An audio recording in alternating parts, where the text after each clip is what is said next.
Hi everyone, good afternoon. How are you doing today? Hi Yinch, hey Metamarai, how are you doing? I'm a bit late today, later than usual. I know I kind of take precautions saying on social media that I'll be live around 3 p.m. ish, 3:30 ish. But yeah, I was fixing some technical trouble. I don't know what happened. I've been logged out from everything on my computer like 5 minutes before starting the stream. I set up everything and then for some reason I got logged out from everywhere, which is really odd. And then I was preparing some AI stuff, some AI tools to try out, and it didn't work out. And what happened, I think, is that I had some internet cuts for a few minutes, like just before starting the stream. Nothing too serious, just maybe 1 minute or two. It just stopped, and that was okay because it came back, so I was like, fine. But the things that I've started in the background, I think it messed up, so I had to clear the cache on my computer, and yeah, try a few things, but there's kind of small stress that you don't need on a Saturday afternoon, right? Hey, look, how are you doing? It's been a while, indeed. How are you? I have to say also, I haven't done a stream for at least 3 weeks now. So we had the last AMA, and usually what I do is after an AMA, the week after there's no stream because I work on the short highlight video and to do some promotion. So I kind of just take the time to do that on the weekend, so I don't do any stream on that weekend. And the week after we do a stream. But what happened is that I got COVID, kind of. My partner got COVID, and so I had to isolate, and I was kind of up and down. It was really weird. And so on the Saturday, I had a bit of fever, so I decided not to do any stream. I was like I prepared everything, and then on the Saturday afternoon, I didn't had any straight to do anything, especially if there were any risk for any technical problem or anything like that. I wouldn't have been able to do that. So yeah, I took a 2 weeks break then. Feel like ages really. How have you been doing, Luke? Anything new? Anything You're doing good. Sorry to hear about getting COVID. No, that's fine. I think I'm quite lucky because I didn't get that much symptoms. I had to isolate for quite some time because my partner tested positive again and again, and it never ended. It's so the rules have been relaxed in the UK, but we are careful, so we didn't want to spread the virus. So what happened is we followed the previous guidelines that says you have to test negative 2 days in a row, to be able to clearly not be spreading the virus out there. So we were waiting for my partner to test negative 2 days in a row, and he just kept being positive. So even if he was getting a bit better, but I assume I had COVID because I had symptoms for 1 day, but then it didn't last it for more than 1 day, and I never tested positive because by the time we received the test, so we had to order some, and it was negative. So technically, I can't prove that I had COVID, but I had the symptom, and I've been living with my partner who definitely had COVID. So guess I had it. I don't know. I don't know if it's going to mess anything with my booster jab or anything like that in the future. But yeah, technically, I can't prove I had COVID. But it was okay. It was okay. It's funny because I had some symptoms on the Sunday, and then I was fine for most of the week. And then the Saturday after, I again had some symptoms, and I was like, what's going on? I thought I was done with that. So I don't know if it happened to anyone else. Like, you have some symptoms, you're doing way much better, and then for some reason it just comes back. So what have you been up to, Luke, for the past few weeks since I've seen you? Any news, any new stuff? I think I haven't seen you posted new things on LinkedIn, or maybe I just missed it. But I haven't seen as many news as you used to publish there.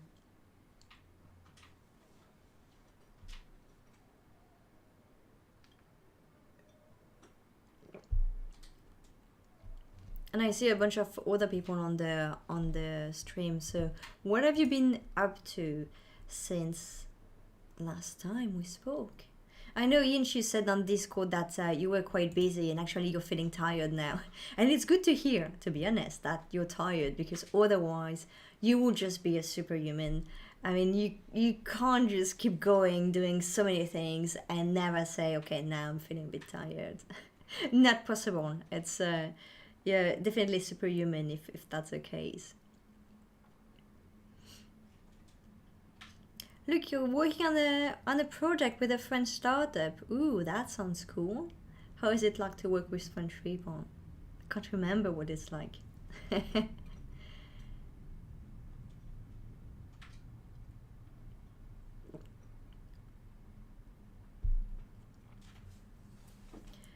Yinsha said you had a late one last night. Ooh, what does this mean? Were you partying or were you working really late?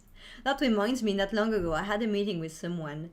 He really looked very tired and he told me he was exhausted because he had a very difficult night. And I was like, oh, so were you out doing some parties and stuff? And he was like, come on, I have kids.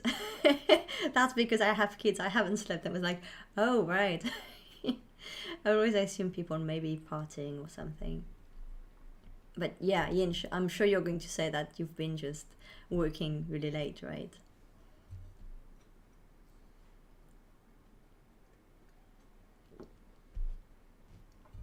So look, can you talk about this new project or not yet? Is it secret, like confidential?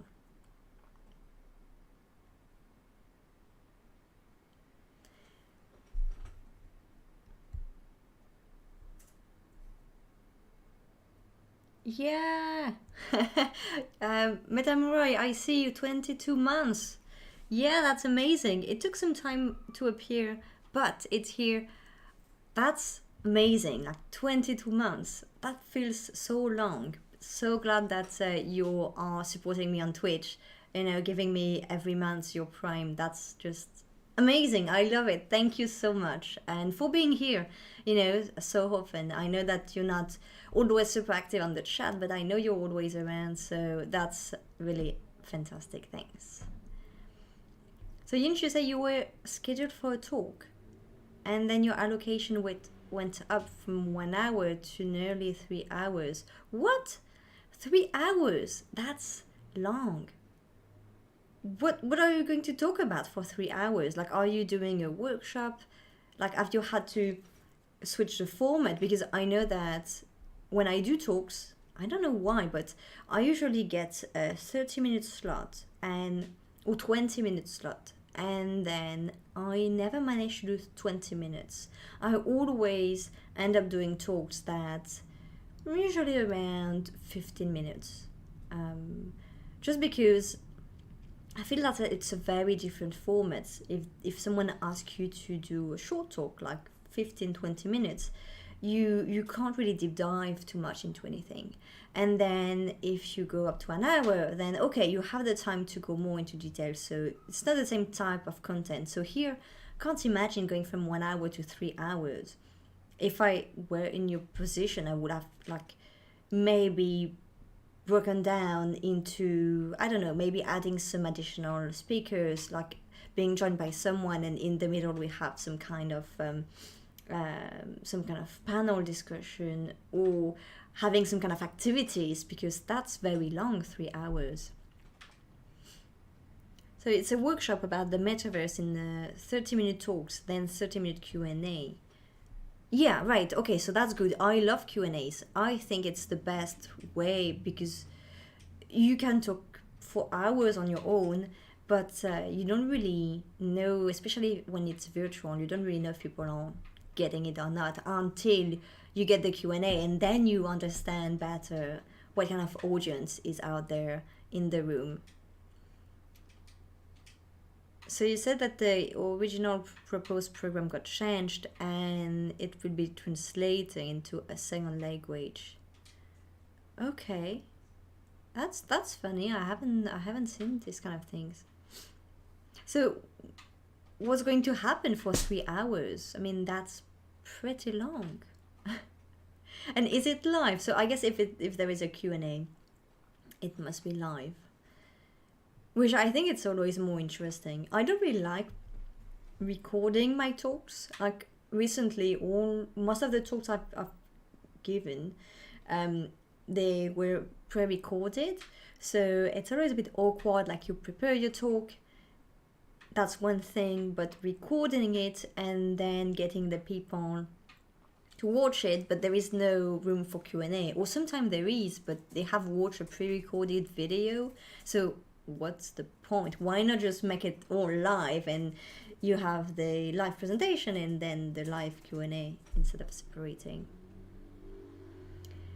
You say it's 4 separate talks, 4 sessions, which is part talk and part Q&A. Okay. Wow, that's kind of last minute changes that really affect what you're going to talk about and what you've been preparing for. That's annoying. I'm sure it's going to be really well though. I'm sure it's going to be completely fine. I mean, you definitely know your topic, what you're doing, and the ecosystem and everything. Like you can talk for hours. I have no doubt on that.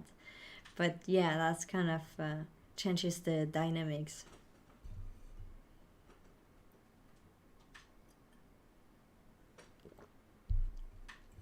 Is this an event that anyone can join? Like, what's the format?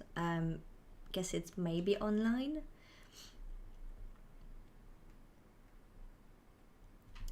Working across cultures also poses a challenge. It does. It can, yeah, depending on the different cultures involved. I feel that there are some cultures that are quite similar or working well together. So, but then if you spread to different cultures that are very different, it's more difficult because they have different codes and expectations. Okay, so it's national telco in Southeast Asia. So yeah, okay, I get it now. That's why it must be so difficult in terms of culture. Yeah, so how do you approach that? You are familiar with the Asian culture, but then um, how do you prepare for that? Like, did you do some research to see how you can adapt your talk for this specific audience or anything else? Really curious about that. And you've seen the change in the camera right now?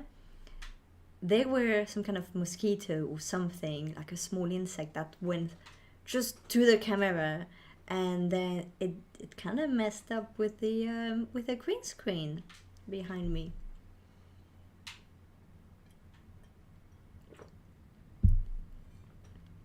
Yinshu said there is another expert on the panel with you that's from the country. So okay, they can help you shape the discussion and the presentation. And look, you said that the project you're working on is the video work for the software, so training videos. Okay, so you can't say the name for sure. Yeah, that's completely understandable. But you see, it's a big company in the marketing experience space. Uh-huh. I don't know any French companies in that domain, but that sounds super exciting, and I can't wait to hear more about that and see, see some posts on LinkedIn or else where you can share your experience on that.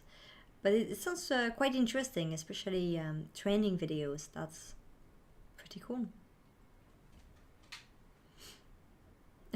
Yinch, you said the hardest thing is humor.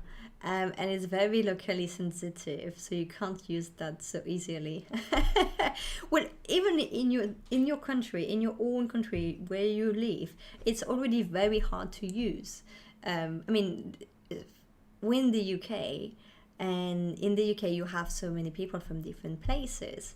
It's already kind of tough. Maybe because I don't fully get the British humor, but maybe I don't know. But yeah, it's already tough to use humor in a talk. I don't go that road much, but yeah, I can imagine if you have to appeal to different culture, and if you try to use that as a tool for your presentation, yeah, that's tough. Look, you say you've never heard of marketing experience before until this project.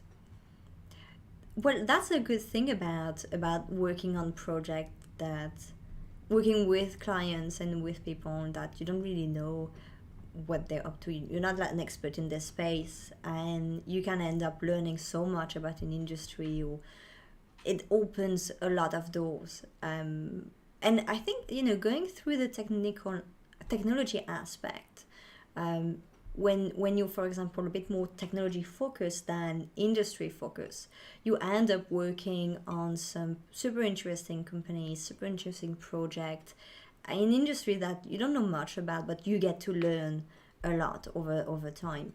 I know that when I was working in VR and AR, I got to meet lots of people working on very different things that I didn't know about, from very artistic people who are really creative, to working with very technical people who are in a very different industry and want to use it for training and or to visualize some very technical documents and plans. So I think that's a very interesting aspect sometimes of working in not just one industry and then opening up through the technology to different spaces and getting to know some really cool startup that you wouldn't have known or even try to look for. Like, what do you Google to find these companies if you don't know their space and what they're doing is possible?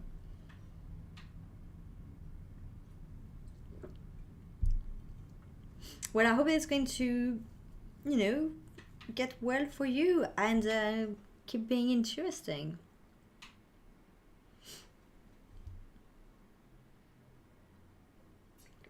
On my end, I've been working also for the past few months for a company, and it's super interesting. It's in the data economy, something that I've already worked on a bit before, and it's funny how I feel that working for someone else, like not being the founder, is different, of course, but I mean it's a bit stressful, more stressful than being in charge of your company. It's funny because the everyone is going to tell you being an entrepreneur is so exhausting, it's extremely stressful, you get all the responsibility and everything is on your shoulders, and that's true. It's completely true, but in the same time, maybe because I haven't managed to grow my company much, so I haven't really had many employees, and I haven't had the stress of thinking, okay, we need to get this amount of money in the bank to be able to pay everyone for this amount of time. So I haven't had this kind of problematics since it has always been just my co-founder and I. But still, I feel that when you're just working on your own company, you are making all the calls, you are making all the decisions, and you are aware of everything that's going on in your company. And yeah, you make the big decision, so you have to stand by it, right? And that's done, and you're confident about it, and fine, you go with that. And if you need to change direction, you do change direction. While you're working for someone else, I find it more stressful because someone has some clear objective, and it's you're not necessarily aware of everything that's going on because that's not your job, and because, well, at some point the company is too big for that. but you're also dependent on other people's work, and you are feeling less in charge of every decision. So you kind of have your window of decision you have to play around with. And I don't know, for some reason I feel that I have someone that has expectations for me in the end of the week or in the end of the month, and there are other people, depending on what I'm doing, to do something else. And I just feel that it's a bit more stressful than just work on your company. Just because when it's your own business, you set the pace, and so if you want to rush and to get faster on something, just do it. But also, yeah, I think that's because while Meta is and has always been very small, like it has always been just microphone and I. At some point, we had someone working with us. We had an intern, and it was it wasn't like, okay, you have an entire team to manage and everything. So that was different, but yeah. It's funny. I have to kind of force myself to relax and to stop working, because I wake up, I have breakfast, and I immediately get to work. I'm on my computer. First thing I do, I check my emails, and I reply to everything, and when I can, like at 8:30, and then I'm going to stay connected on this until late. Until I start making dinner. And I know that's not good. I mean, that's not how it works, right? That's not what it's like to work for someone else. So I need to kind of relax, and just manage stress a bit better. But yeah.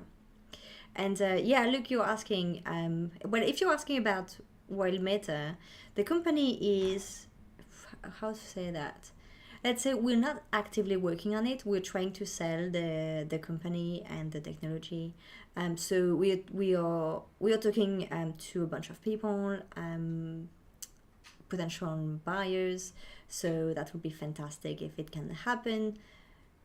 But yeah, we have stopped doing any new development for the company, simply because on the technical aspect, it's a great piece of tech, but on the commercial aspect, adoption is too slow in the video game industry, and it has been a bit frustrating. You talk to a few people who get it, but most people don't get it, because it's not really a technical industry. Actually, I am doing a talk next week. It is going live next week. I already recorded it a while ago. It's part of the One Tech World by We Are the City, and so it's actually, in this talk I talk about the company and the fact that I initially thought that it was part of the tech industry, video games, something for techies. Actually, it's not. It's definitely a creative industry, and so there were a bunch of things that I didn't expected, some assumptions that I had about the industry that ended up being completely wrong assumptions on that, just because it's a creative industry first. So yeah, but it's good. I mean, it's a good sign. When you see people having more and more interest in this technology, it's not because what you're doing. It's not because what you're doing is just not being adopted right now. That doesn't mean that it's never going to be. And so I'm sure there's many ways for it to be adopted and to grow in this space. It's just not the way we're doing it. And maybe if you were either a bigger actor, or if you have a game, like if you're building a game, that would be a great way to show this technology and to drive adoption of it. Just having some real example, whether that being like us, we've been doing, being a tech provider on the technical aspect. And to be honest, we thought about that several times.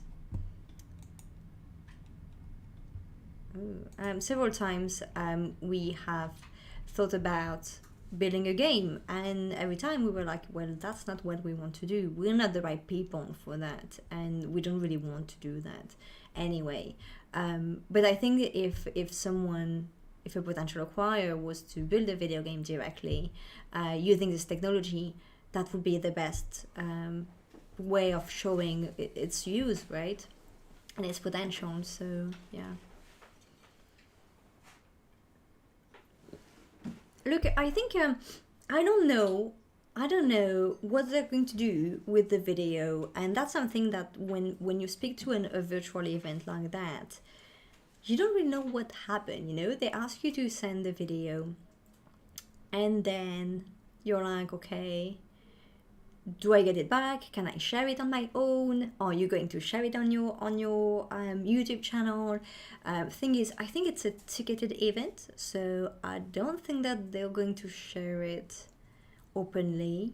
Maybe I'm wrong. I don't know. So what I'm going to do is, if they don't intend to use it outside of the event, as soon as the event is over, I'm going to certainly publish it on my channel. I did another one. I didn't do that because I think I had some problem with the video in the end. When it went live, there were some moment in the video where there were some delays between my voice and the video. I don't know if it was on my end or on their end, so I need to check it out. But yeah, I think if they don't publish it publicly,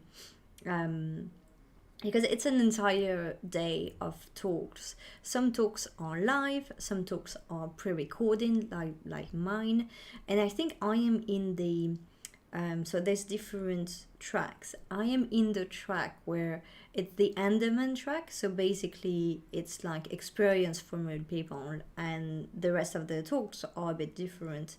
So yeah, my talk is on demand. So I don't know if after the event they're going to use it, or during the event if they're going to share to a broader audience than just the people who bought the ticket. I will check that, and I will try to put it on my YouTube channel. I think it's actually quite interesting because it's a talk that is different from my previous talks.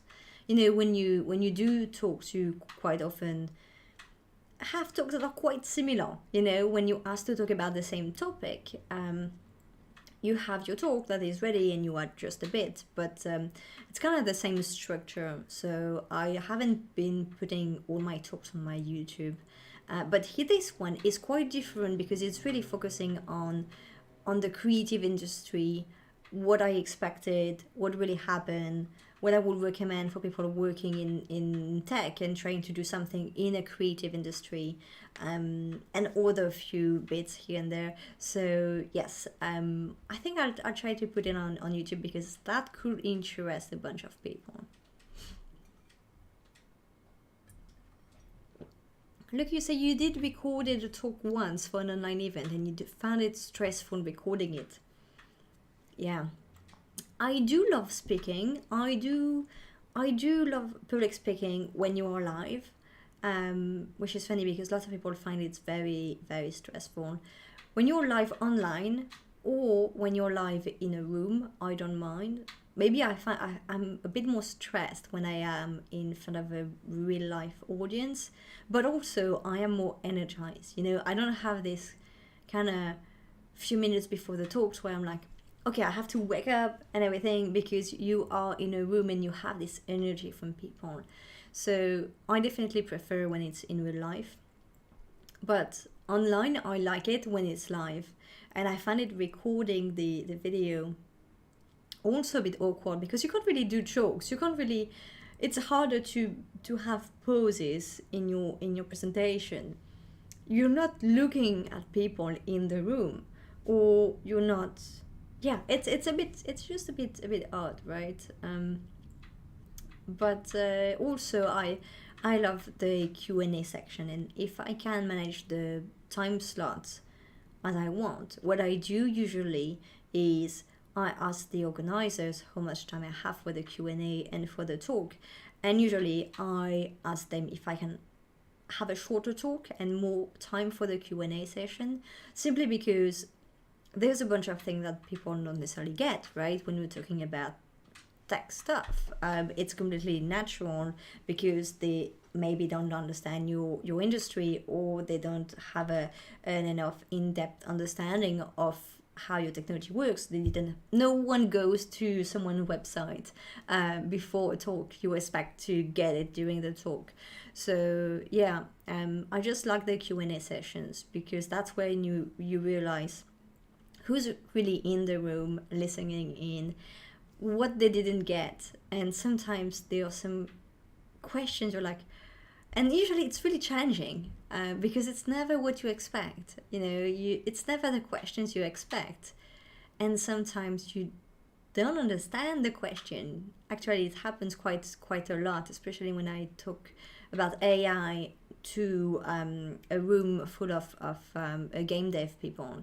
They don't necessarily get AI. So I quite often have questions that are very philosophical, very high level, very interesting because I didn't expect that, and so I have to I'm super stimulated because I have to come up with something to reply. So I find the Q&A sessions always more interesting, even if to convey the message you want, it's maybe not the best. I just find it much more human. You have someone who didn't get something or wants to talk more about some specific aspect of what you do, and just come up with questions, and you're like trying to understand, and I just like it. I find it more interesting. Look, when you say you're not a fan of speaking, are you talking about like even real life events or live events, or is it for all kind of public speaking?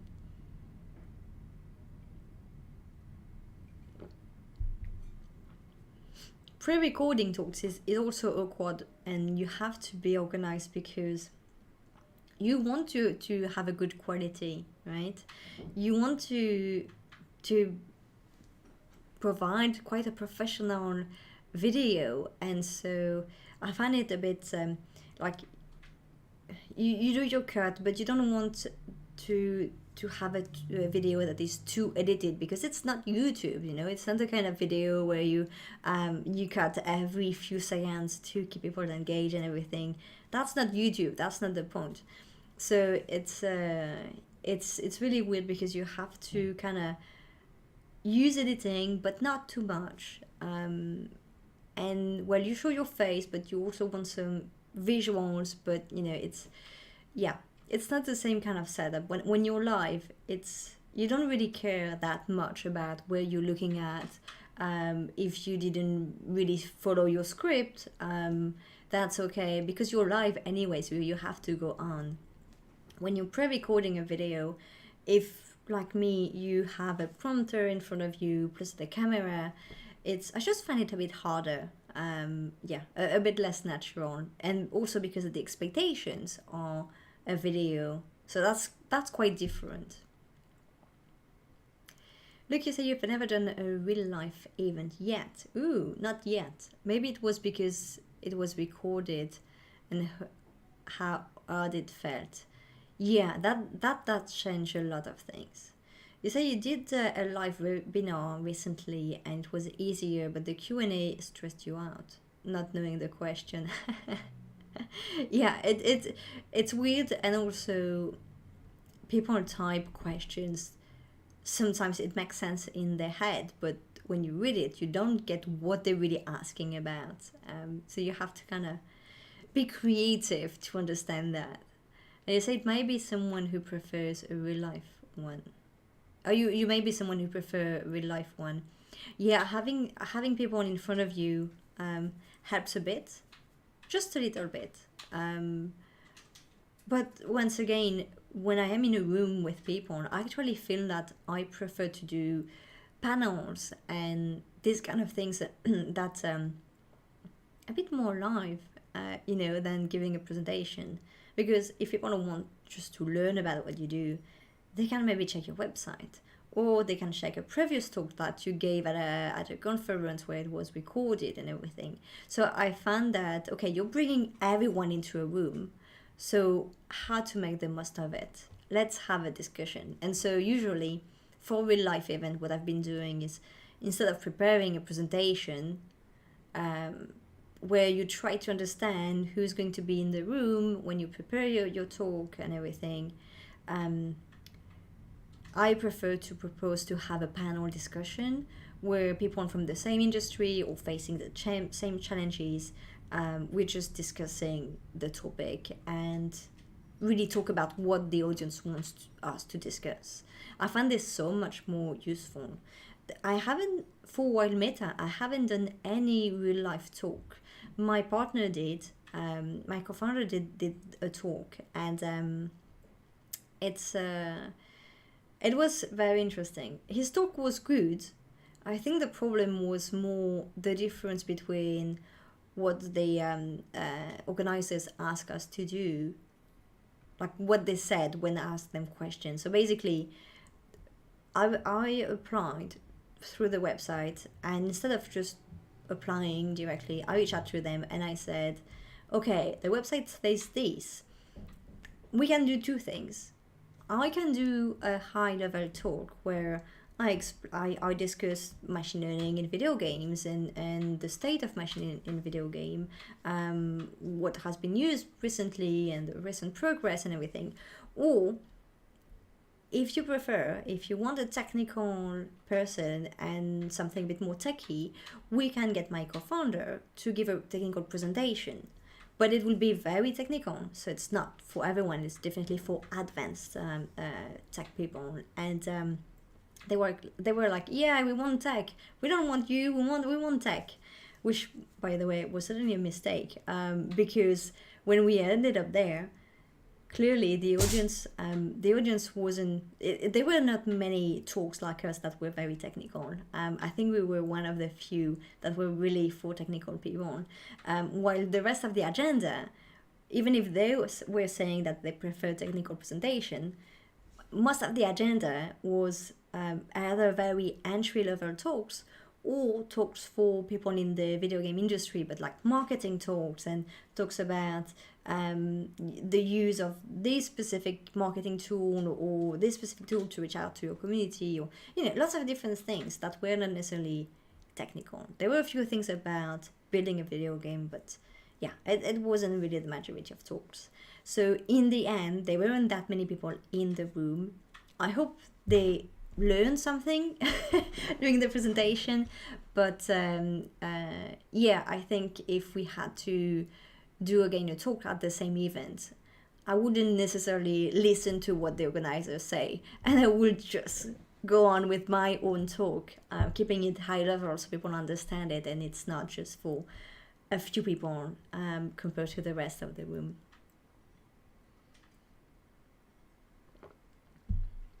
Yeah, Yinch confirms live questions. It's always a really big challenge. It is. It is, and you just gave your presentation, and so you are in a certain mindset, and you expect questions to be directly related to what you just said, but that's assuming that everyone understood. Well, actually, people ask questions that are more related to their own story, to their own experience, and so they try to understand how they can relate to that, how it can work for their own industry or for their own business. So it's difficult, but I actually find it quite fun because it's stimulating, and I find it so much better than when you are invited to a panel or to a fire chat, and people send you all the questions beforehand, and then they just ask you all these boring questions that you've received, and it's just boring, not interesting. Maybe they didn't do any research about what you do, or I don't know, but I have had this happening a few times where you receive some question and you're like, oh, I really hope they're not going to ask these questions, and that's just going to, it's just the foundations. And then during the event, they actually just follow the script and ask you these useless questions, and you're like, that wasn't interesting. Just because you don't get to, even if you try to add a bit of meat of your answer, right? It's still not really interesting. So I find that challenging questions are actually more stimulating than when you're just repeating what you've just said, or when it's very basic questions.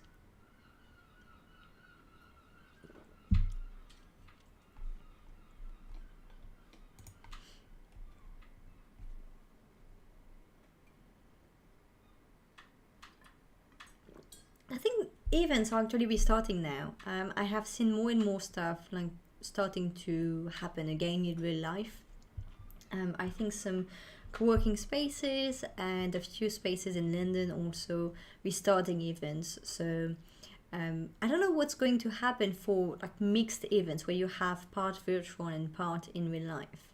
Um, if it's going to stick around, if that's going to be the norm actually for most events to have like a virtual stage or a virtual live stream of the event and then the people coming in real life for the networking, or if it's going to be you either do one or the other or mixed events. I don't know. Look, what's London like at the moment? Is it getting busier with more life coming back? I think so, yes. Which doesn't make sense when you look at the COVID numbers. COVID numbers are extremely high right now. There is definitely a peak of people getting the virus right now. But I think because there are a bit less death recorded, people are actually, yeah, definitely the city is getting back to life. Activity is restarting. So I've seen a few events happening. I haven't been to any, but people are coming back to the office. More and more people are coming back to the office. Co-working space, I think, are getting a bit busier. And you know, when you walk outside, clearly it's like business as usual. I was outside today. I went for a walk and it was super busy. The park was just crowded everywhere were people. So yeah, I think things are definitely restarting right now. I've also seen that some places, like entertainment places, have restarted. So you have now more concerts, more theater stuff, and museums are restarting their late events. Not yet at the Science Museum. I'm waiting for this one. But I think this weekend there's actually the Tate that is open, and they're doing something special at night, which didn't happen for quite some time now because of the pandemic. And I think it's the History Museum maybe that has the first also late opening since 2 years. So yeah, I'd say things are definitely getting back to pre-pandemic level slowly. I don't know if it's a good thing because the numbers, the infections numbers are pretty high. So yeah, people still get COVID, but and lots of people are talking about it on social media. The fact that they're getting it once, twice, three times, and getting reinfected. But definitely things are getting back to how it was before. So not sure it's a good thing, but yeah. How about where you're based? Have you seen some changes? Maybe more people going out for the weekend or more people doing stuff. I also have seen more people traveling. It's definitely now just almost back to the way it was. Yeah.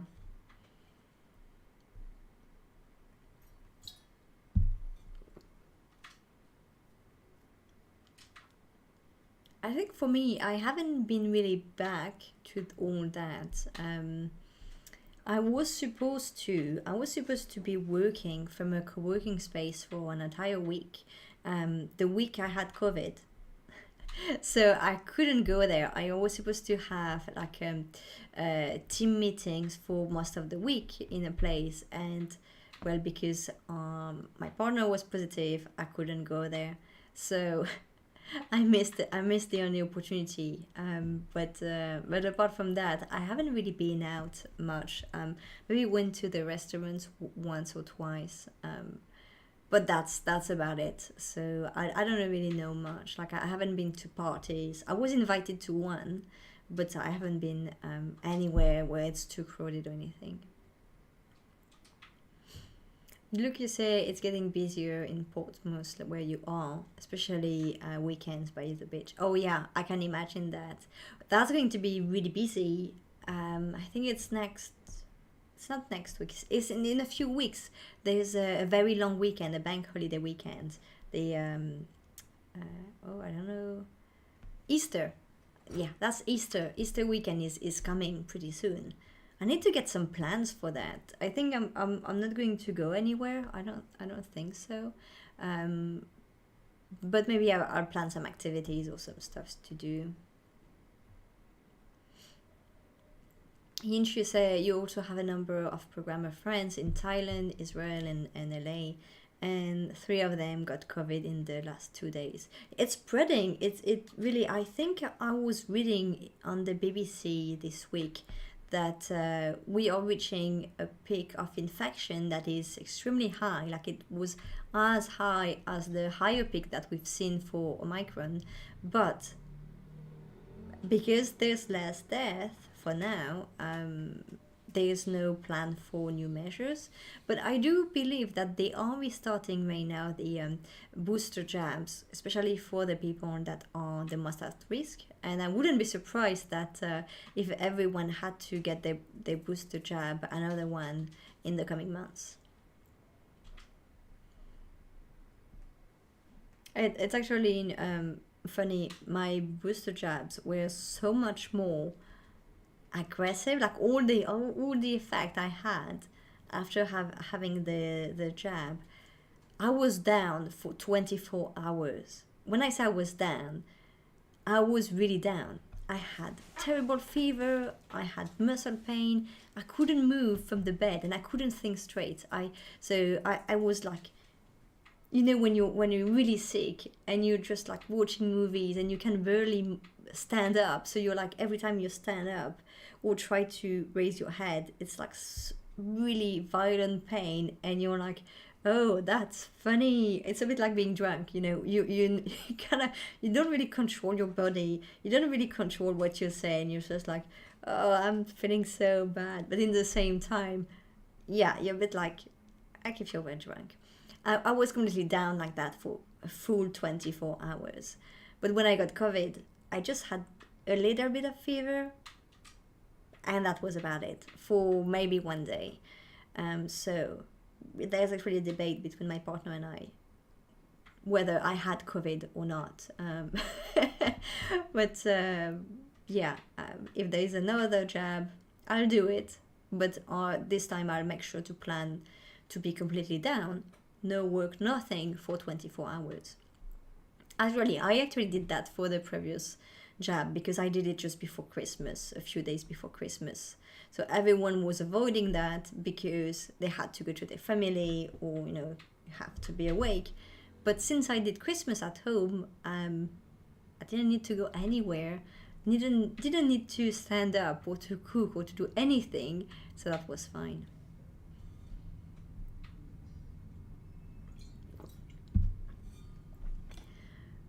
Okay, so I mentioned that we were geeking out with some AI stuff, and I put it in the title. By the way, it's also a test because last AMA, I put the video on YouTube, so we had some technical issues during the stream. I think that's because Ashley had quite a poor connection. He was on 5G, and so it kind of led to a bunch of problems, but that was okay. We had a really great discussions anyway, and so the video itself has to be reposted. I couldn't just share the live stream because I had to do some editing, so people didn't necessarily had to see every time we were cut off and coming back.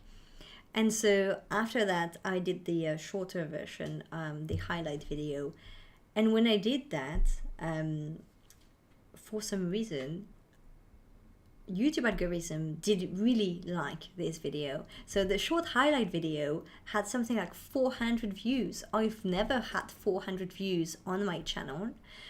So the main video, it has very low views because we have lost all the views that were live, and then I had to repost it, and for some reason this one is not doing really well. But the highlight video, YouTube loved it, and so I don't know if it's because I put AI on it. So I'm also experimenting with my title, seeing if AI does actually bring views. That would be so cool, because I love talking about AI. I really love AI startups. So if we can just get more AI startups on the stream and get more views along the way and grow the channel, that would be amazing. Okay, so as I said we would do some AI stuff and check out some stuff. So, does any one of you know about, what's the name again? This person does not exist. Have you heard of that? I was looking for this, and then I ended up on this website, which is this X doesn't exist. I can't even read now. And it's very interesting. It's a bit what WTF, to be honest. Some of them are. So all the things of this on this website are links to websites where it's generated by an AI. So this one is this person does not exist. So let's have a look. So it gives you this page, and basically this person has been created entirely by a GAN. So it's not a real person. And that's just crazy because it really looks like someone. I mean, look at that. How do you fake that? I mean, you can see all the lines around the eyes. It's really high quality. You can see the texture of the skin, and it does look like someone. So now if we refresh that, yeah, well, this one, but still, it doesn't look like a beautiful person, and that's why it's also so realistic. You have some details around the skin, like an old lady. Is it a lady or a man? I'm not sure, but anyway, like it's kind of disturbing. Look, you said you never heard of that. Well, check it out because it's quite interesting. So yes, now it's not so much groundbreaking in the sense that we know that AI can create humans visually, like visual humans that look very much like real humans. But that is a bit disturbing, right? I mean, the pictures have different angles, different details that make the picture look really much real. For example, here you can see the reflection of the camera of the flash in this person's eyes.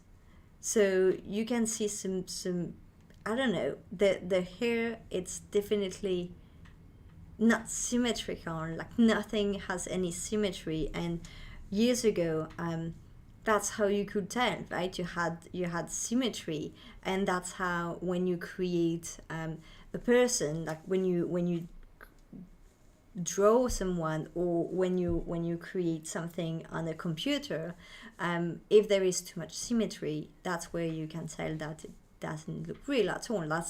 That's very odd. And even if you look at your face, like if you recreate your face with a picture of you and you just do a symmetry, I've seen some filters on Instagram with that. You can see that it's odd, but here that's the thing. It doesn't look that odd, Like, okay, this person has some details here. Look, on his nose, he has some redness. So human. Look, you said that's crazy. Yeah, that's crazy, right? So this one, it's really different styles also. This one looks like a professional picture, or someone that will take this picture during their wedding or something like that. But all the details, it's super impressive. Let's see what we have. Okay, here you can see that the background is a bit weird. Okay, he has something on his right shoulder, and that's a bit odd behind.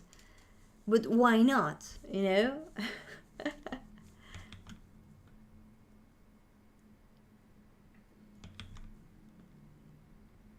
That is super impressive, really. I'm like, can you tell? Like, you take this picture, you put it on the, let's say on the website. All these startups' websites. I don't even know if we can see that.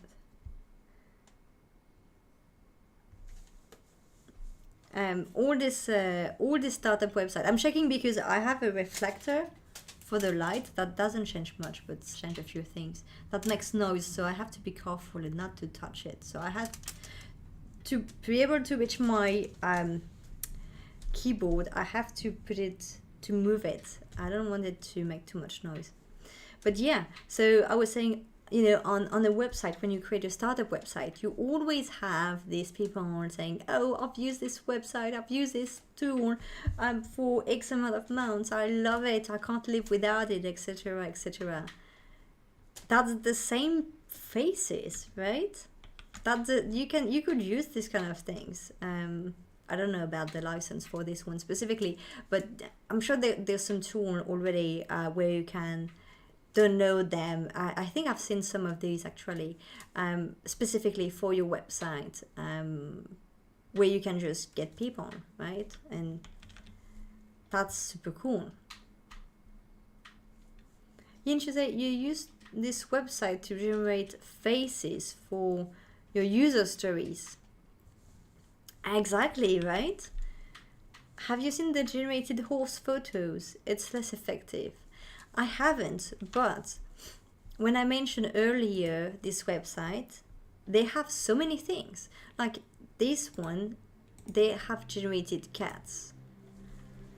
Okay, I'm less impressed by cats because, you know, you have so many type of cats. Can you really tell if there is something odd? Sometimes cats are odd. You know what I mean? It's slightly different. You can't well, this one is a bit blurry, but you know, they have some patterns, they have some colors, they have some expressions. They are a bit odd sometimes. Yeah, well, we can see a few things here, but you know, it's harder to tell than a person, I feel.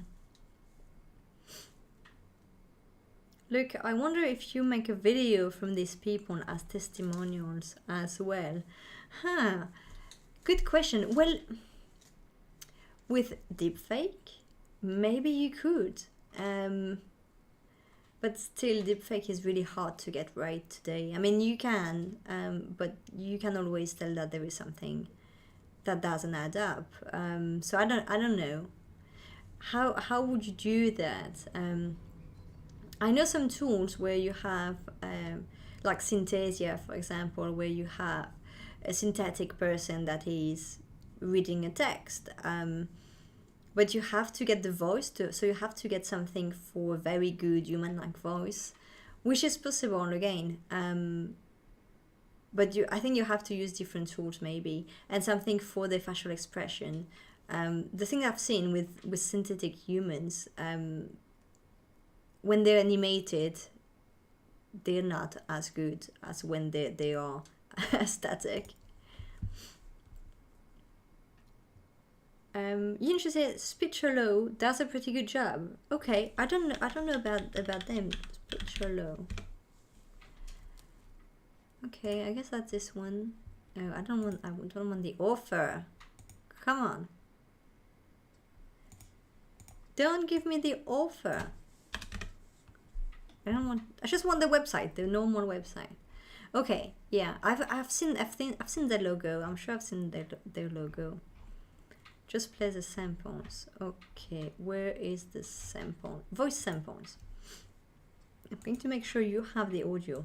That is able to transform any text into speech, and read it in such a natural sounding way, that it's tough to tell it was generated by a computer and not a real human being. But before that, let me tell you something.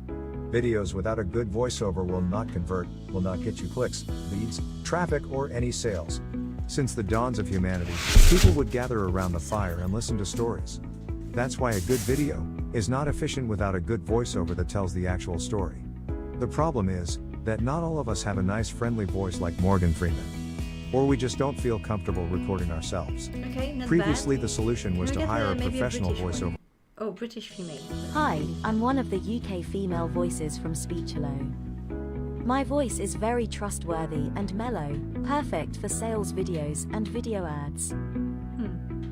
It's not bad, but you can tell, right? You can tell they're not human. So that's different languages. I don't speak these languages. I could do French. Je m'appelle Fini et je suis l'une des voix féminines françaises de Speechlo. Ma voix est parfaite pour les vidéos éducatives. Yeah, you can tell. I can tell for the French one, but okay, it's better. It's better than what you can get on Google Google Speech, for example, or these kind of things. But I think you can still. You notice over a longer period. Yeah, I think the thing that it's good, but the thing that you notice is that there are some intonations, some a real person, even someone who does voiceover wouldn't accentuate or wouldn't slow down that much on some words. Look, they lack emotion in the voices. They do, but in the same time, if you look at voiceover videos, for example, for corporate videos, or when you have these startups that have these explainer videos, it's a bit, there's not much emotion in the voice either most of the time. No, I think it's not bad. It's not bad, but you can tell. I have seen some that were actually really, really good. What was the name? I can't remember the name. I think the company changed name. So it was a startup that I've seen in London. They were pitching part of the Entrepreneur First Accelerator program. And so it was really impressive, because what they did during the demo was that the founder, she was on stage and she started speaking, and at some point she stopped moving her lips, and we realized that since the beginning it wasn't her speaking, it was their tool, their company that was developing this, and they train something specifically with her voice. And so it was really good. In the same time, I've never heard her before, so I couldn't compare to her voice, but it was really, it matched with her because that was her voice. But that's also a lot of work to train on someone's specific voice. So I think what they've done, they rebranded, so they changed the name of the company. I really can't remember what's the name now. But I think what they've been focusing on has been on video games voice. But for what I don't know if they're actually using it in production or for pre-production before they get the voice actors on board. Je m'appelle Fini et je... Stop. So I'm not sure exactly, but I remember I was really impressed by this company. Look, you say it would be great for e-learning video, like the explainer videos you mentioned. Exactly, like e-learning video, that would work. That would work well, yeah. But not for a very long video. For something that is really a bit something that doesn't require much emotion. So e-learning is good. Explainer, that's fine. Something that is short. But yeah, it's maybe the different languages, depending on your native language, you notice some more or less some things. It's funny, the other day I was on YouTube, and suddenly you have these ads that now you can't even shut down. But anyway, there is this ads where it was someone saying, okay, you certainly don't notice, but it's not actually, I'm not actually a human, like doing the voiceover of this video. And like, no way, I know you're not a human, I can tell. And so the video basically was saying, oh yeah, you can't tell, but I am not a human. And you're like, yes, I know. I can tell, it's not that good. I can't remember who did this video, who was the company behind, but yeah, it wasn't that great. And I think it kind of defeated the purpose of the video, but in the same time, I remember it. I can't remember the name of the company, but I remember it. So I don't know if we have the horses on this one, but there are a bunch of interesting stuff.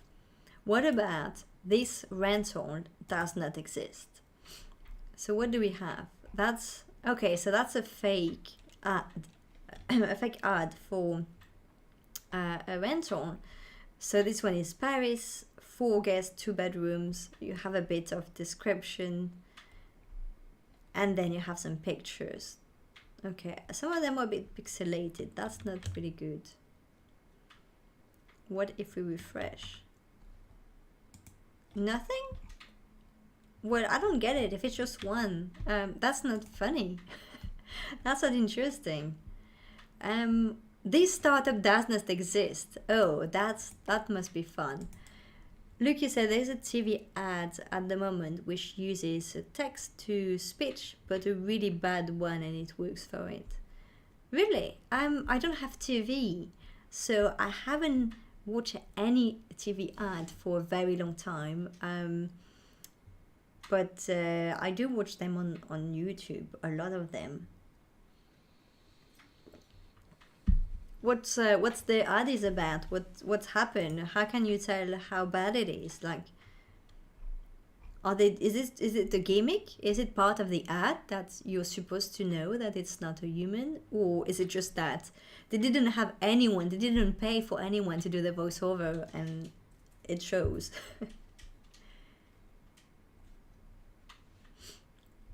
So this company, Signend, targets a new or emerging market. Meet the team, you have the billing. That makes sense, right? Clients. Yeah, they use different funds for the different companies. That does look like a startup website. What if I refresh this one? We have a reach rope. Finding the funding you need. With a random image behind. That is quite possible, right? So you can always have the same type of images, like the same type of section where you have the clients, the team, you have some kind of, okay, the new Uber. That's funny, but it would be funny if that wouldn't be what you actually can find on startup websites. And I know it because I am checking out so many websites from startups, and I'm also guilty of doing these kind of things for our own company. But our own company, actually, you can tell it's not the usual startup because I did it on my own. It's kind of broken here and there. It's not perfect. So you can tell it's a human who did it. Okay, what else? Mist, interactive learning. So they kind of always have the same kind of design. So I wish there were a bit more information about the company. That makes sense. Everything. If I look at this without really reading everything, I could be fooled. Oh, can you click on this thing? Oh no, you just get to the section. It's on different pages. Okay. Anything else? Billing and VR AR app. Oh, I've used this image. So I don't know if I ever told you, but long time ago I started a blog on VR AR, and I immediately got problem with it. So I created the blog, and I think that was the best part of it was to create the website. So I created the website. I say, yeah, blog about VR AR stuff. But I'm saying that it was 6 years ago, 7 years ago, so it was a long time ago. Back then, the VR AR community in London was growing, but it was still small. It was when the Google Cardboard went just out, when a bit more people got their hands on VR AR, and it was fun to be part of that. And there weren't that many publications covering it back then. So I started a blog, and I used this image, or almost the same. Like, it was a very similar one where you had the sky, the mountain, and you had this exposure thing on the lens, like, that shows you all the stars and everything. Long story short, I had trouble with it from day one. The day I posted a blog on it, I got some problem with the name. I got this very big VR publication that was starting to harass me on social media, saying I shouldn't be calling my blog this because it was confusing.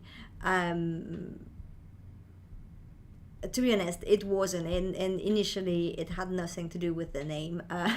I just started thinking about different name. I wanted something short and something with VR on it. So, but I had problem, and they were like threatening me to send me their lawyers and everything. And to be honest, I wrote maybe 2 blog posts, and it completely put me out. It put me out of doing anything with it, promoting it or anything. Writing was already a big challenge for me. I'm not really the best writer ever, and I don't really like it because it takes me a lot of time unless I have a clear idea of how I want to structure things. But you know, I'm fine with finding the idea, but then writing it to be published, to be read by a large number of people is kind of tricky for me. Especially back then when I just moved to London, and it completely put me out of it. I stopped writing, I stopped this blog immediately. I did another attempt of blogging after that, but not on VR AR, definitely. Look, you say the advert that you mentioned earlier that used this automated voice. It's for men's health product from a company called Newman. Okay. Try to just share a link on the chat, but you don't think... Oh, you can't. Yeah, sorry for that. I don't know if I can... how I can whitelist you. But you can always trick the link by just, you know, adding a space in the middle and people just copy and remove the space. That's the trick. That works. Maybe I should change the settings because... I do that as a protection. It happened a few times that a few people came, malicious people who came to spam the chat, but it does happen so little often. So little, not little often. Well, it doesn't happen that often at all. So I should maybe remove this protection. Okay, so since it's always the same kind of design. Yeah, they just change the text and the images. It's not that interesting. Let's see, what else do we have? Ooh, this resume does not exist. Where is it? Privacy error. Okay, I can't access this page. Fine. Ooh, this is going to get me hungry. But this snack does not exist. Black pepper decorated Tic Tacs. What? Okay. So it's just the image of food. That's not food. That's not food. So that's a pastry shop. Okay. But I'm not getting it. Are they generating just the name based on the image, or are they generating the image? For when you're feeling especially hungry and creative, this website will remind you that you're more hungry and less creative than you thought. Okay. I'm not sure if they are generating the image or the name. I mean, the name is quite funny. Mac and cheese cotton candy. I like that. But that's the cat. That's not food. But then it says Ghetto Cat Urine Trail Mix. I feel a bit on Wish. You know, when you go on a website like Wish and you have all these names, all these tags in the name, that just doesn't make a sentence. That's it. You know, Ghetto Cat Urine Trail Mix. What? Here we have Red Rose Petals Augmented Chocolate Bar. But that's not food. That's really odd, right? Oh, that's food. Sardine coated waffles. I don't get this one either. Okay, maybe we'll get this one. This meme does not exist. Why not? Scott being a good deal, someone who tries to respond to me. What? Oh, no, I don't want to share that. No, I don't want to save it. Get me out of here. Okay, predicting meme. The girl who brought him a picture. What? Okay, let's see with this one. Come on, that's not. I mean, you can say everything and anything with the memes. That's the fun of it. But and you know, if like me, you're spending a lot of time on 9gag, you know that they're not always good. Sometimes you get it, sometimes you don't. Sometimes that's because they are poorly written, and sometimes it's just that you don't get the joke. Look, these are bad. Yes, these are bad. Well, this one actually works. I'm not sure if I should have a healthy life or if I just want to be a good person. No, it's a bit odd. That doesn't work out. Let's see. Oh, we've lost Fry. Not sure if she is a disappointment or if he is the only one who can still start. That doesn't even make a sentence. The second part of the sentence doesn't work. If he is the only one who can still start what? It just doesn't make sense. Let's see. This one.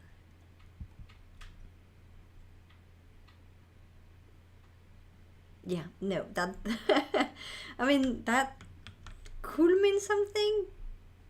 Could it? Let's see this one.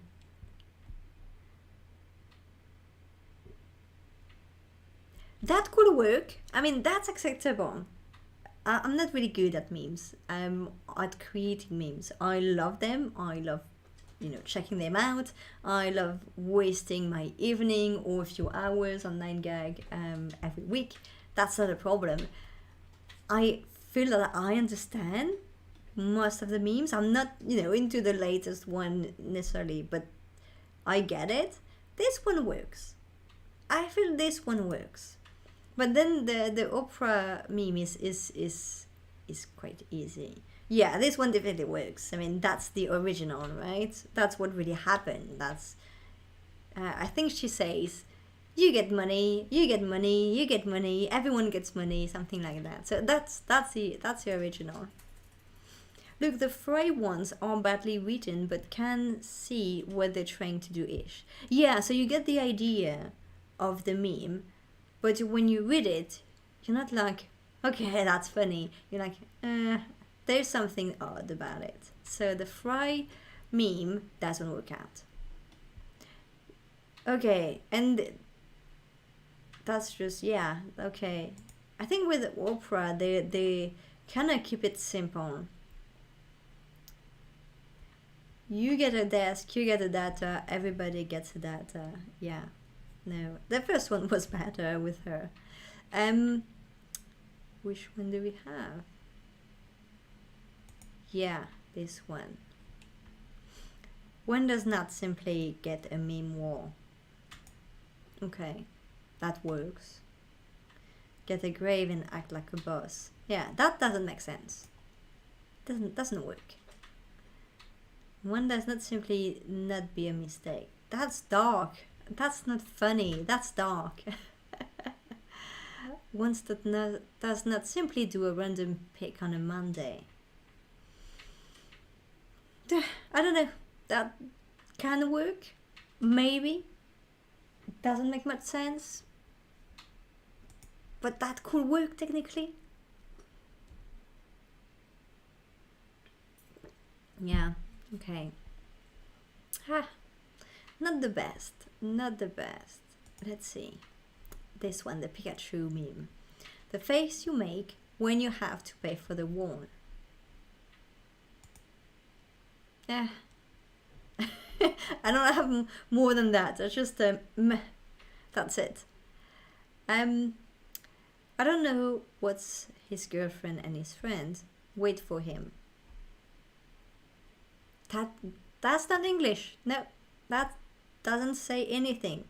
When you realize that your friend is an internet water. No, sorry, Pikachu meme. It's not good. It's really not good. when you can't see the meme but you don't know what it is, that still doesn't work. I don't think we're going to find a good Pikachu meme. Doesn't see anything on the floor. Gets a Star Wars movie. What? No.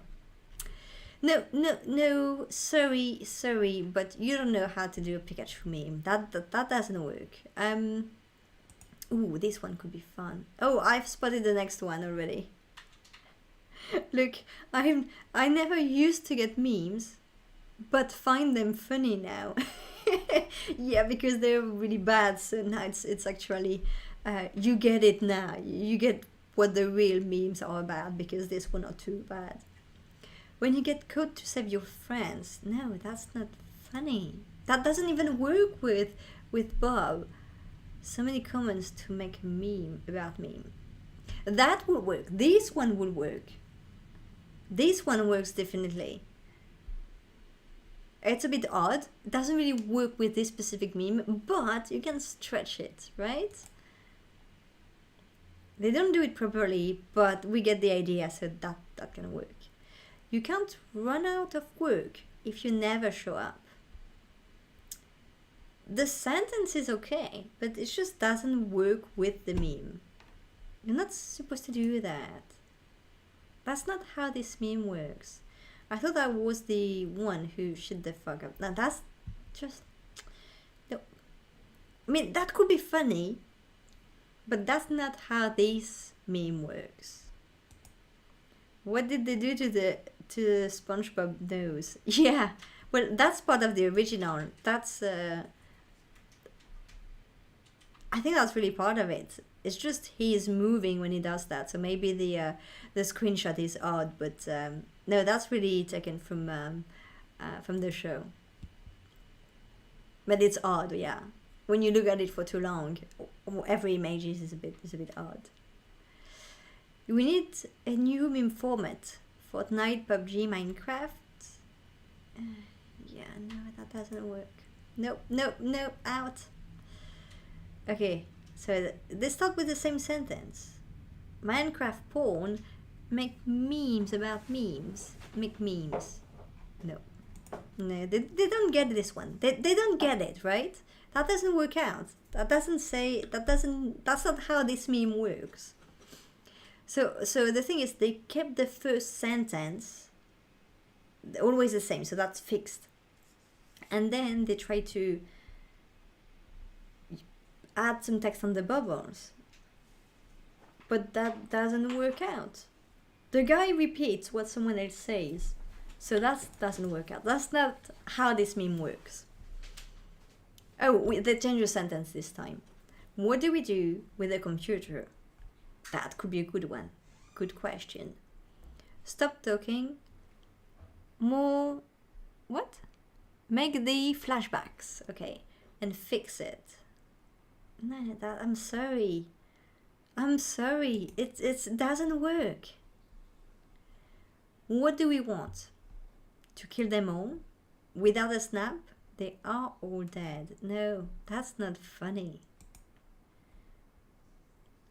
They are. I'm so disappointed they missed this one. They could have done a bunch of things. What do you mean? She is already going to be a great day. Okay, I don't need a good meme and me. Yeah, no. Sorry, they don't get this one. Ooh. Tsukalos. The face you make when someone say they are coming to my car. What?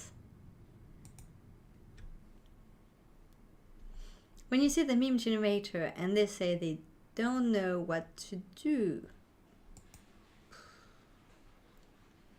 What if I told you I'm not supposed to do a little too much time? Look, are these all AI generated as well? Yes, they are. They are. So that's completely generated by AI. I don't know much about it. They don't really... I think they... it would be great if they give you a bit more background. So here they say a bit of it. So they have an AI meme stream. So I don't know what really this is, but they have something specifically for that. And they say that they have trained using public images generated by users on this meme generator, and they selected the most popular memes template. So yeah, that's definitely generated by AI, and so it's not funny because it doesn't necessarily work with specific meme. And I feel that the one who work well, they are, I don't know, they are a bit of based on luck. Just that the meme is flexible enough so that you don't have to have specific input or specific type of jokes on it. Maybe that's why they work.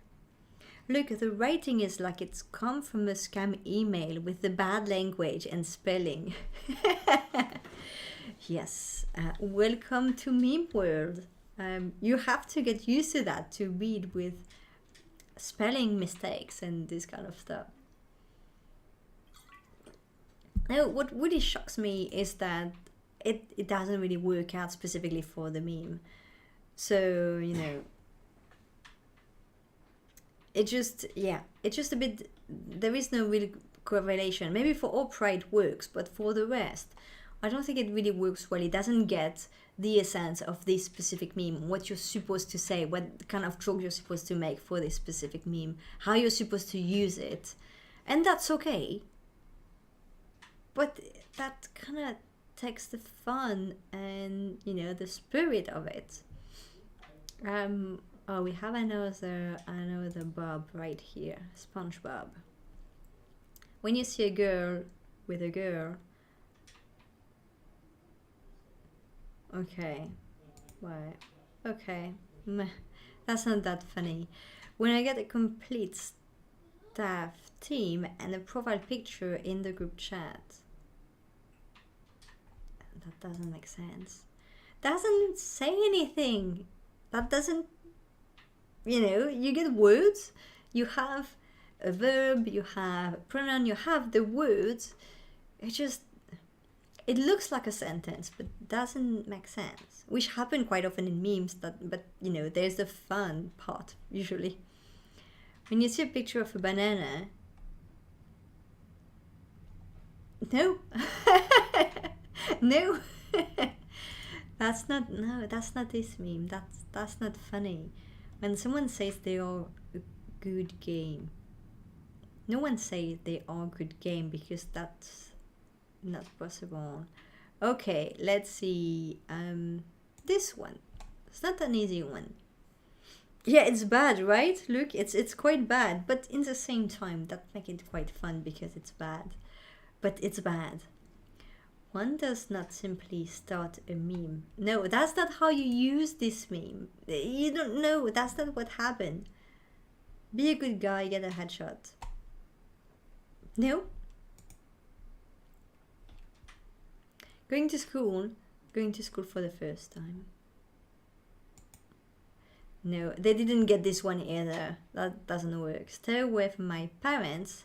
Make the poor armor and send me the file. There's some attempts, but no. Oh, this one could work. Study for months or stay with memes. I feel this one could work. One of the few, but it could work. Proper way into Starbucks or spend money on Minecraft. No, doesn't say anything. Andrew Jackson, pick up a math test. No. Okay, so memes, they're not bad, but they're not great either. That can be fun. I think I can spend hours on this website, to be honest.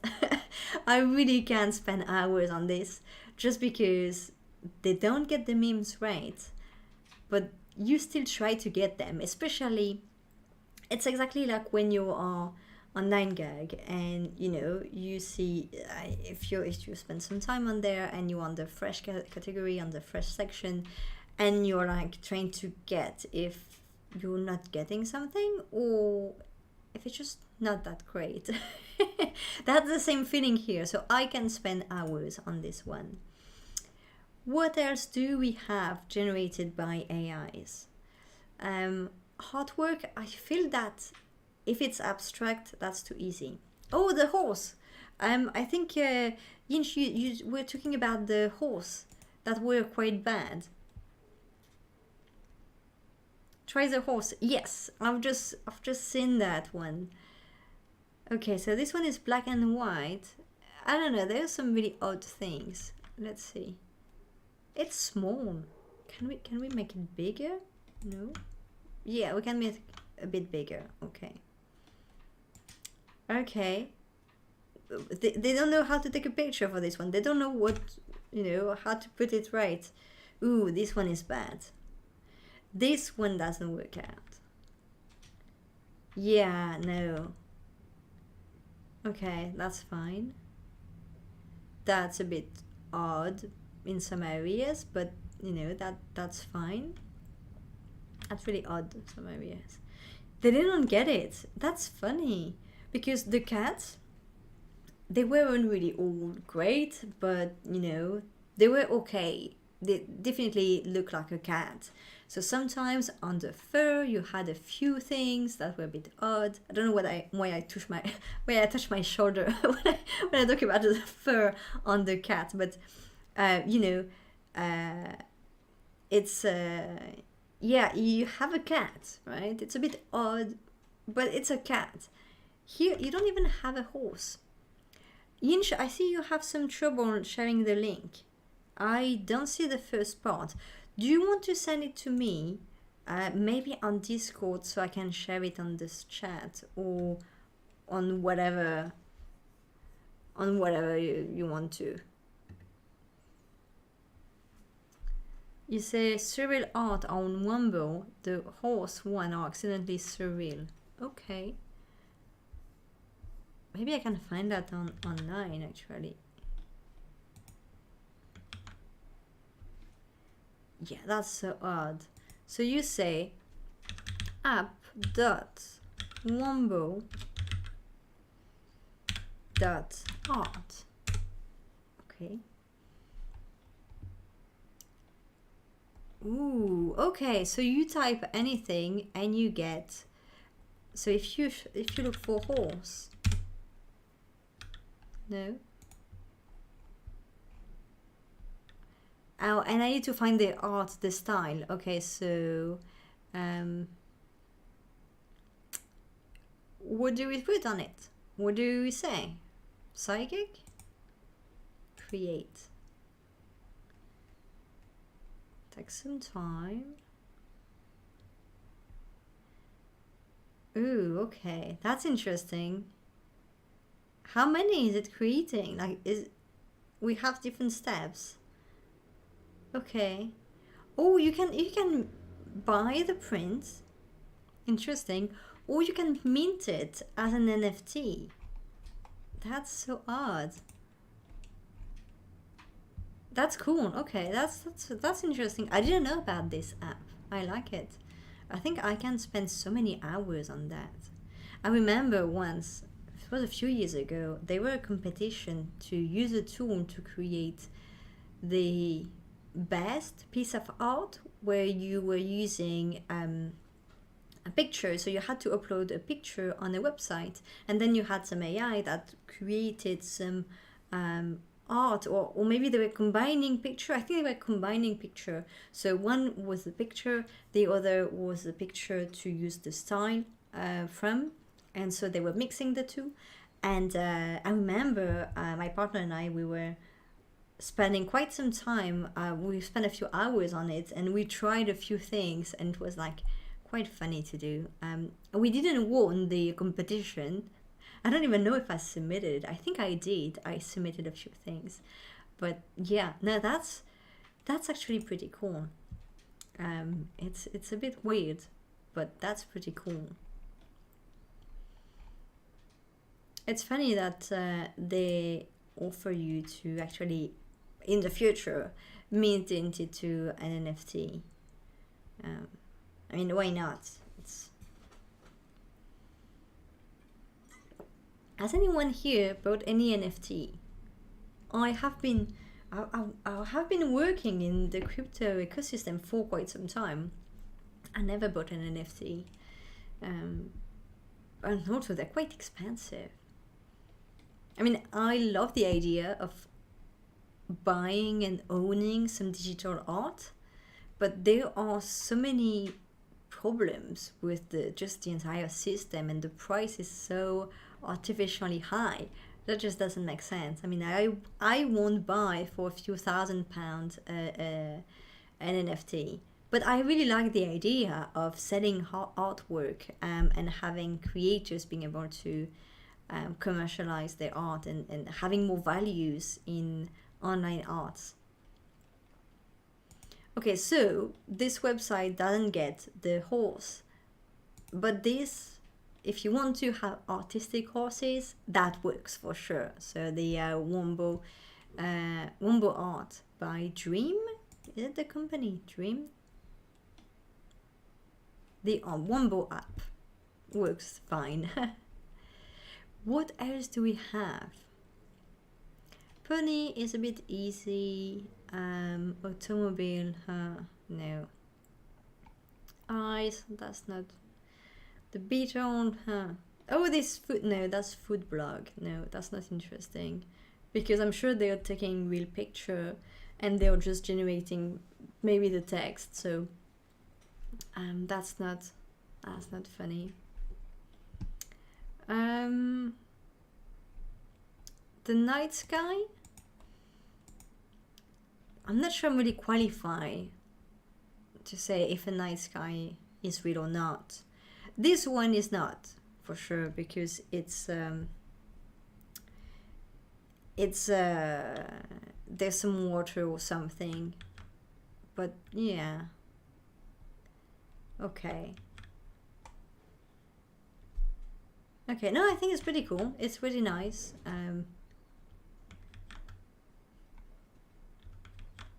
It's a nice guy, right? So there are a few bits a bit odd, but it's mainly the mountain that are just weird. It's like you have taken a real night sky, and on the top of it you have put some random piece of mountain. That's what it looks like. But if I don't know about the license on this one, but this is a real website, so I'm sure you can get more information on the license. So if you need to use something like that on a website or else, I think that's the kind of thing that opens some doors. You know, you take something that doesn't exist, and that still convey what you want to convey, right? No one is going to look that much into it. Please stop me if you see something that you want to check out. I don't know, maybe the sneaker or baseball player, a flag, interview. Now that's text. That doesn't work the same way. We know that text can be really good now. Text generated by AI can be really good. Especially here it's interview, so you just take the transcript of interviews, you train on this, and I mean, I'm sure it's going to be good. So that's less funny. It doesn't require that much of a human touch, right? I think we've seen the main ones, the most interesting ones. Yeah, we did. Okay. So what about we check the opposite? I have somewhere, I opened many tabs now, too many. Okay, reconnect this. So what we've done so far is we have been checking websites that have generated some some content, but on this, like, they have been trained to do something specific. So we had the one with the human faces, we had the one with the cat, with the horses, with the different things.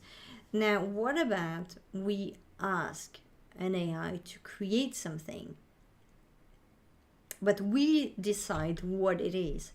So try to think about something that could be interesting to ask the AI to do, to create. So here we have a page which is some code from OpenAI, I believe, yes, OpenAI right here.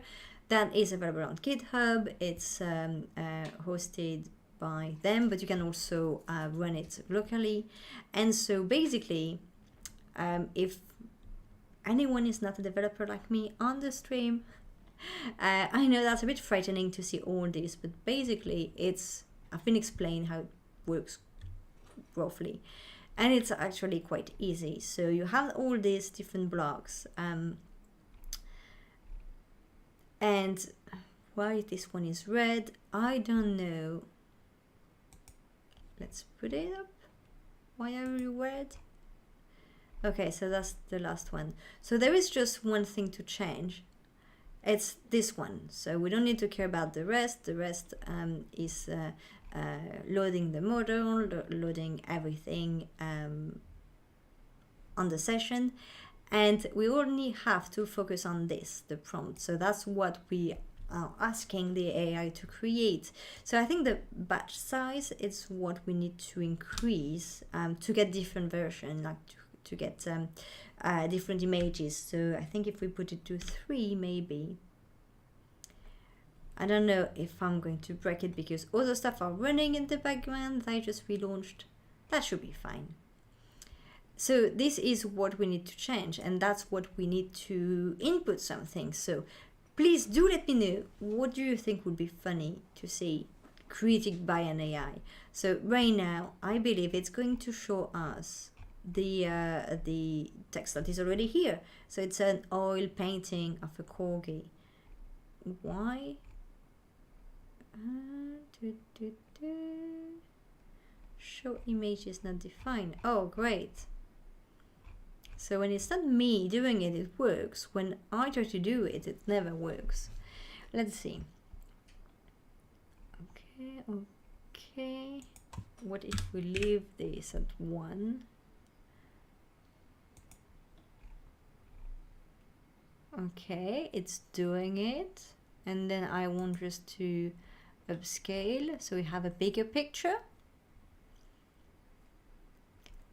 I'm pretending right now I understand everything that's going on. I clearly don't. I clearly don't. I just, well, understand the last few blocks, right? It's funny, I have built an AI startup, but I'm not the technical part of the company. So there's something that I understand about AI, but still you put me in front of code and I'm like, I don't know all the steps, all the things, what is important, what is not.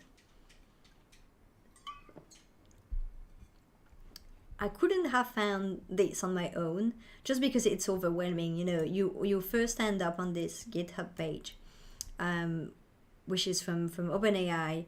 And like, even if I've read about it on blog posts and articles and stuff, if I end up on this, I'm like, okay, I could click on a few things, but then as soon as you see all that, I'm completely lost and it doesn't work out. I don't know why. Show image is not defined. Show image right here. Okay. That's not this one, because this one is after. So first one.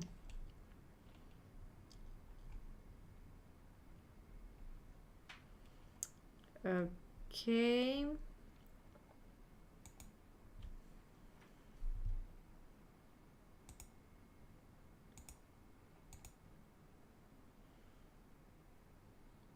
Name show images is not defined. What the?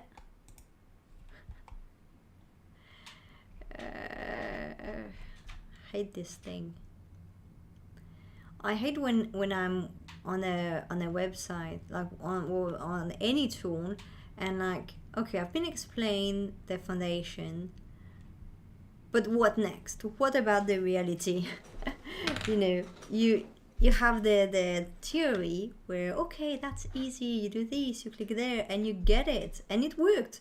And then that's actually the website that ran into issues just before I start the stream, because it puts you on a it connects you to the server on their end because I didn't want to run it locally. And then when I lost internet, it kind of got a session put in a I don't know, in a mess, basically.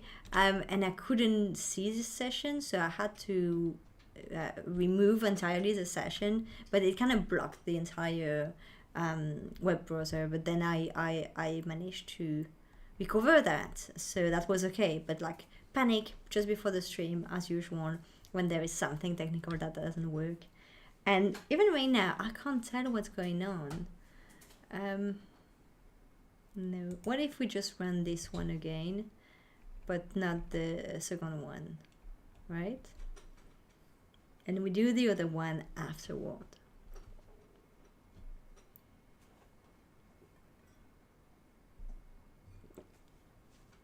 By the way, I'll be happy to share the different links that we've used today if anyone wants to check it out and have some fun over the weekend. The weather is amazing in London and we have rain next week, so I don't expect anyone to spend the entire weekend inside, but you know, on the evening, if you don't know what to do, that's actually quite fun to play with, right? Okay, so far so good. Let's see. Is it going to work eventually? Don't touch anything in the meantime. Okay, so it worked, but it doesn't want to show the images. So here it's supposed to show like small images, but they're too small, so that's not really interesting. And then we click on the next one and it upscaled them, but can't see anything. And I don't think I can troubleshoot this myself.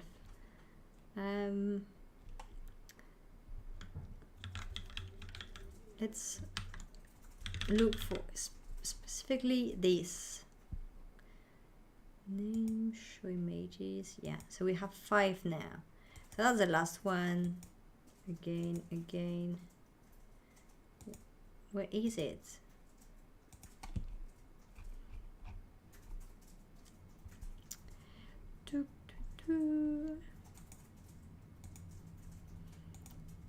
Is it really selecting something?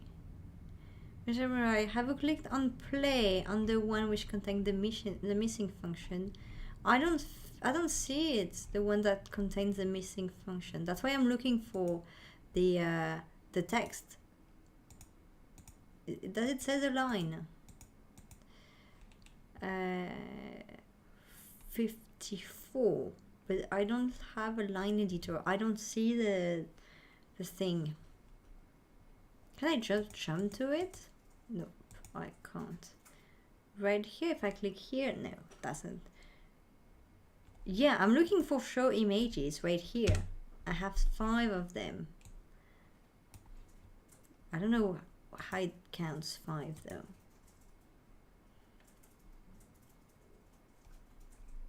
But I have restarted the one that I read. The first one. But yeah, I'm looking for the first one. I don't know where it is.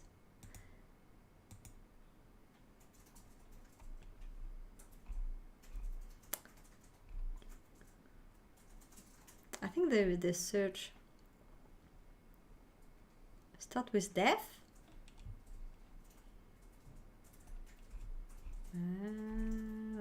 Okay. This one, show images, batch something. Okay, I can restart this one. Yes, it's done. Okay, so then I do the next one and I do this one. Could it be it?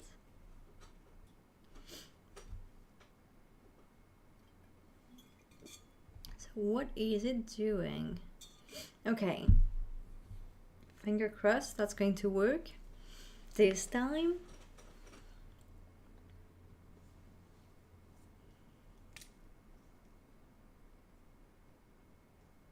And now we're waiting.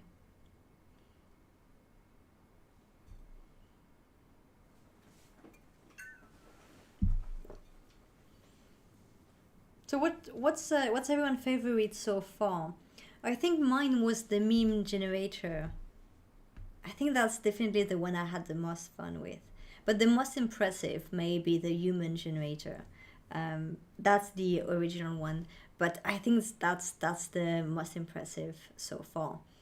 But I wouldn't spend hours on it, while I would definitely spend hours on the AI meme generator for sure.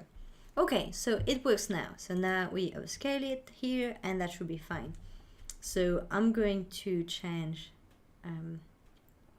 the sampling parameter. So we're going to change what we're prompting, so what we ask it to create, and we are going to ask it to create 3 of it, right? So we have a choice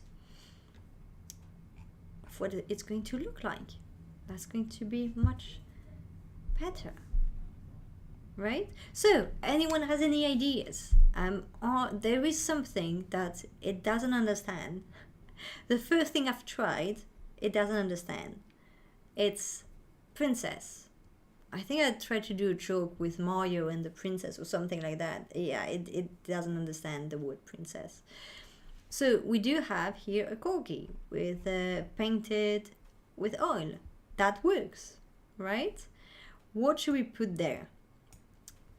Should we do something? I don't know. I'm a bit hungry, so I'm thinking about food right now. But what about mushroom, chocolate chips? So now I need to retick this one again. Yes, this one is already ticked, and no, and we need to redo also this one. Okay, so just the 3 of these. 1, 2, and 3. So now it's going to generate something here, hopefully 3 of them, and then we can see them larger format here. I get it. Thanks a lot, Metamurai, for your help and for getting us unstuck on this. That's the thing when you're trying to show some cool tools, but you don't fully understand how they work. I hate that. Sometimes I wish I was more technical, and then I remind myself that, yeah, I've done some technical stuff. I understand on the high level how some things works. Just you put me in front of a GitHub page, and I'm like, I don't know what to do. That's frustrating some days, but yeah. You learn over time, right? And things change. So, where are we? Just waiting. Fine. Waiting a bit more. So, while we're waiting, what has anyone planned for the weekend? For the rest of the weekend? I hope that you're enjoying the nice weather, because it's not going to last. We all know that.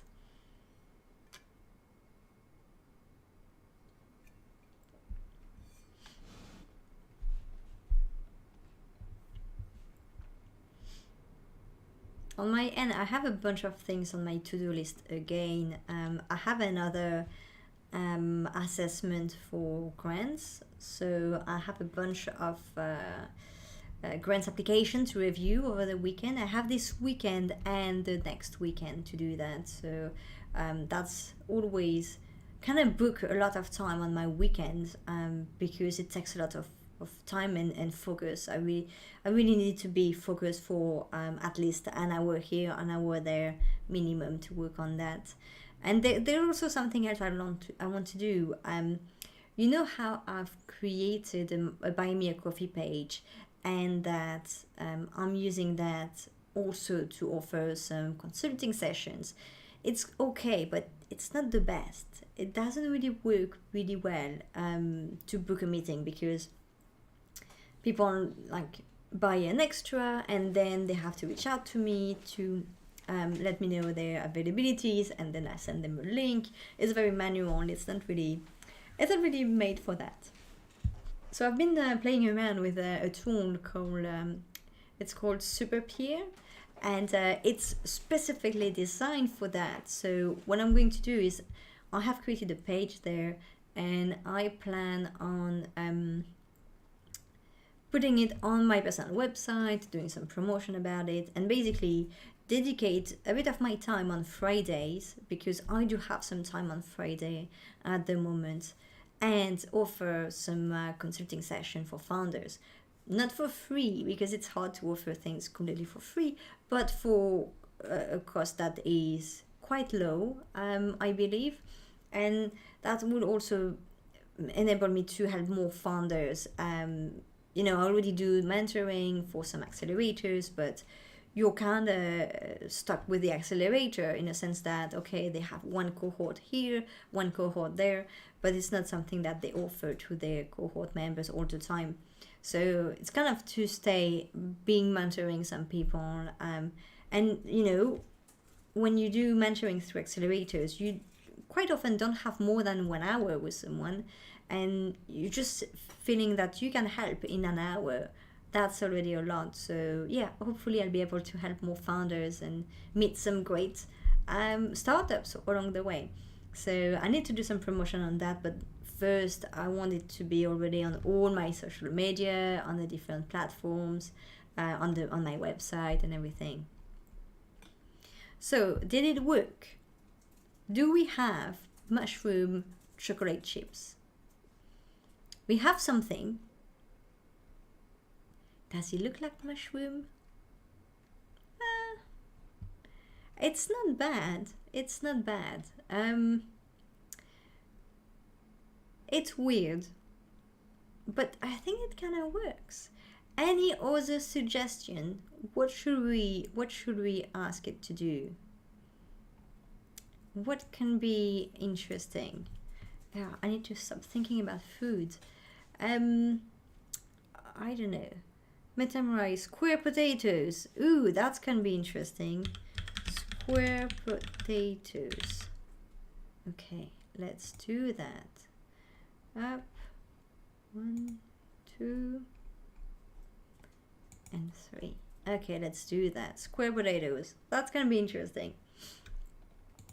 I definitely recommend everyone to play around with these different tools over the weekend or anytime, because it's quite nice. And if you can understand the code, check out also, I'll certainly put under the video, maybe, or maybe on Discord, I don't know yet, but I'll put some of the links that I've been using today, so you can all check it out. And yeah, maybe dive a bit further into it, that what I can do, I am capable of doing.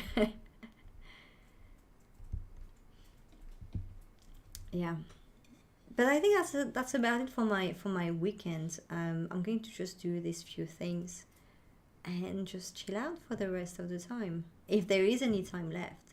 I actually went for a long walk yesterday, so that plus going for a walk today, I think I'm done walking. I mean, yesterday I walked for 7 kilometers, so I needed to pick out my new passport and new ID. So in the end, yeah, I think I walked for a good 7 kilometers. And after that, I really struggled to focus on anything. I wasn't too tired, but feeling a bit like, okay, I want to sit down and I don't want to have to think about anything for a while. I had to in the end, but and I managed to. But yeah, I was like, okay, I need not to fall asleep. That's not good on a Friday afternoon.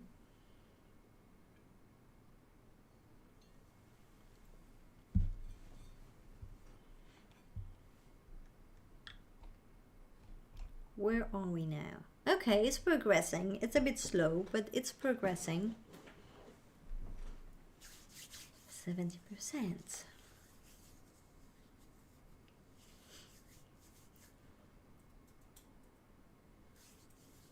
Yeah, I think I really need to get some food. I'm starting to get hungry. Well, anyway, that's the last website that I wanted to cover. This one takes a bit more time, but it's definitely slower than everything we have tried. But in the same time, it generates the content as we prompted. So that's also normal that it takes a bit more time. But yeah, definitely going to get some food after that.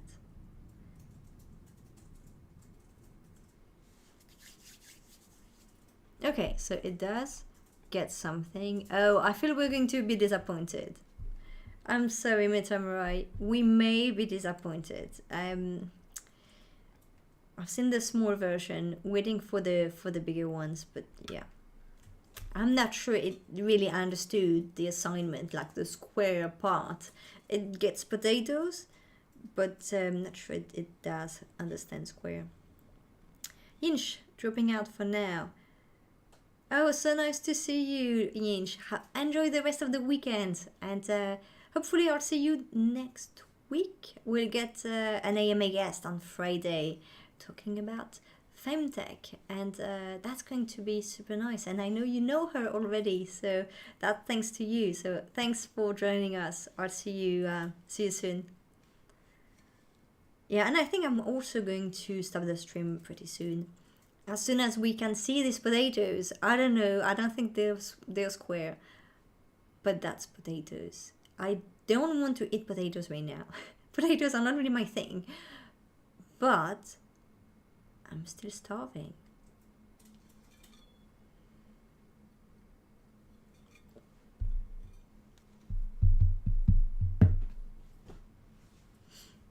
Okay, we're getting there. Almost done. Okay, so we have potatoes. Yes, it got that part. But they're not square at all. Fine, that's potatoes. Not sure you want to use such a tool just to, wait that long just to get potatoes emojis. But I'm sure you can get some interesting stuff there.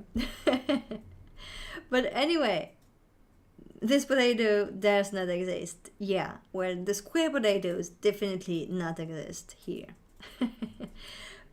I'll see you all next week, as I said, for an AMA. So we have a guest on Friday. So be careful. The AMAs are not on Saturday, but on Friday. As usual, we have a guest, a startup founder, who is going to tell us about her own story.